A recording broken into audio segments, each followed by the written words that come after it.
भाई लोग आप लोग उम्मीद करता हूँ आप लोग बिल्कुल अच्छे होंगे, स्वस्थ होंगे, मस्त होंगे। चलिए तो बात करते हैं खेसारी भैया का जो गाना आने वाला है कल, यानी 16 तारीख को जो है सुबह 7 बजे गाना आने वाला है उधार धनिया।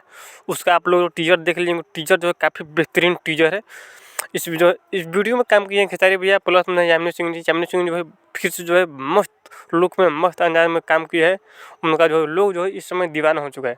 दीवाना इतना तक हो चुका है उनका जो भी गाना आ रहा है जो है ना खेसारी भैया के साथ में, वो गाना जो है ट्रेंडिंग में जा रहा है।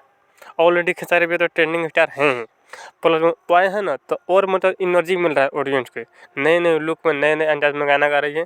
आप लोग जो कितना प्यार करते हैं खेसारी भैया से प्लीज़ कमेंट में बताइएगा। वीडियो अच्छी लगी थी वीडियो को लाइक कीजिएगा, चैनल को सब्सक्राइब कीजिएगा। सब्सक्राइब करने से जो है हमारा भी मोटिवेशन मिलता है कि हम आगे भी इसी तरह के जो है वीडियो बनाते रहें। बाकी हम नेक्स्ट वीडियो में बात करेंगे। तब तक के लिए जय हिंद, जय भारत, जय भोजपुरी ऑडियंस। बस ऐसा ही प्यार बनाए रखिए।